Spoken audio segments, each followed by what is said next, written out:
Good morning, GHS. I'm Cody Malonis. And I'm Elijah Marcus. And welcome to the morning show.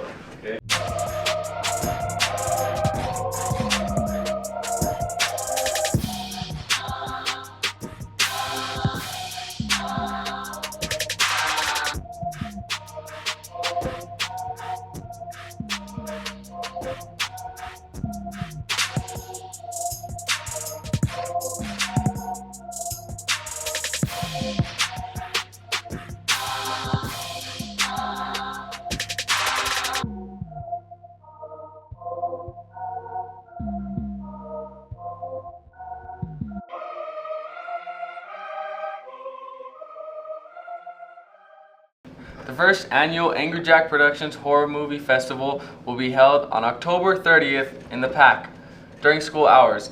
It is a half day, so students will view the films during the language arts class. Reina Valdez sat down with Mr. Gonzalez for more about this. Hi guys, it's Reina Valdez with Angry Jack Productions. Today I'm here with Mr. Gonzalez and I'm going to be asking him some questions about the horror film festival. So, what's going on with this? Yeah, so it's literally a festival of films that we're going to show. These films were created by Grants High School broadcasting students like yourself. Yeah. And on Wednesday, October 30th, it is a half day here, but language arts teachers are going to be taking their kids down to watch them, and it's just a chance for us to show off a little bit, I guess you could say. So is that why we're doing this? Like why? Yeah, yeah. The why is really that, we've put some work into these films. We're trying to expand our horizons, right? We do a great daily show and broadcasting, kind of that stuff. So the more we can branch out into film and things like that, only makes us better as broadcasters and more marketable. Once you guys leave here after college, you've done more than just be on the news. You know what I mean? Yeah. What are some of the guidelines for the films? We want them to try to be scary, if at all possible, which is not as easy as you might think. As you know, it's kind of hard because we have to film a lot of it here at school, so it's a challenge. But there are no real sort of guidelines except that we try to make it scary. They can be as long or as short as they want, just as long as there is some kind of a storyline to latch onto, and that they're kind of scary, if at all possible. Yeah. How do you think your students are preparing for this? How are they doing? If you, during certain hours of the day, if you go outside in the hallways, you'll see the kids out there working, and so that's how they're preparing. They're working hard, and I haven't actually seen a lot of the scenes that they've been filming, partially because we're just so busy, but partially I just want to be surprised kind of and see them at the end, so I'm excited. Speaking of seeing the films, are any of the teams done with their films?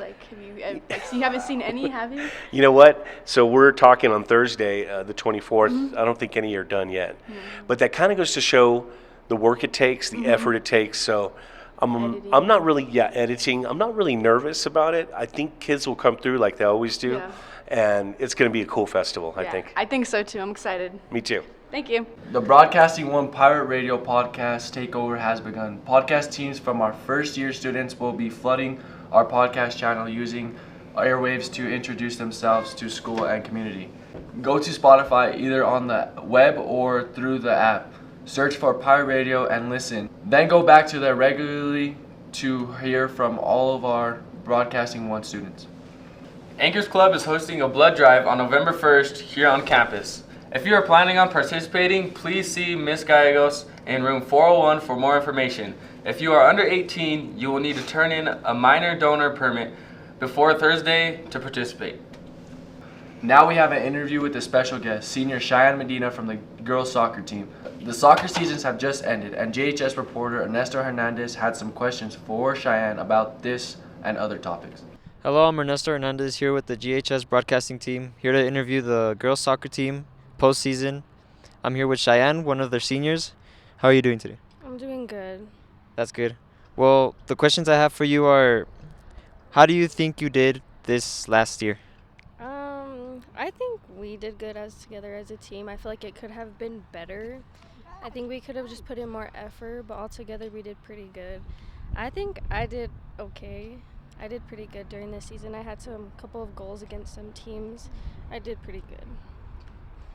That's good. The other questions that I have for you are, who was your biggest influence?